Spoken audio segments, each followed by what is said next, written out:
Ko'pchilik K2'da 3-3, 5 asad qilish bilmaydi. Hozir men sizlarga sodda qilib o'rgatib qo'yaman. K2'ga kirganimizdan keyin Shift Tab bosamiz. O'zini brauzerni ochganimizda poiskka Xplay GG deb yozamiz.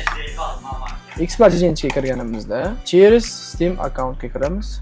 Account qo'llanganimizdan keyin chap qo'limizda personal image chiqadi.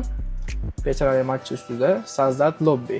Sazdat Lobbyni defaultni bosib, ya'ni 5 Moskva server tanlab turib, parolli qilib turib, o'zingiz xohlagan 1 2 3 4 parolni qo'yasiz, Sazdat Lobby bosasiz. Do'stingiz kompyuterdan xuddi shu joyga kiramiz, personal imagega.